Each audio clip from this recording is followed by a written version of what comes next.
सुने अपने बारे सिद्धू सिद्धू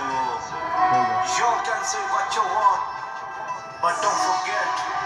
दिल बानी माड़ा जी तो बन नहीं हुंदा हो सारते मेरे तो कई फायदे ते खबरां ने करते मेरे तो कई खुद नूं बनाउणा चाहुंदे मेरे बारे गा कई जिंदगी ने आउणी कि मैं पालते मेरे तो जी तो बन नहीं हुंदा हो सारते मेरे तो कई फायदे खबरां ने करते मेरे तो कई गेम बड़ा वाले दूर की हां ये वाली कई जिंदगी ने आउणी कि मैं बड़ा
साले रड़दे मेरे तो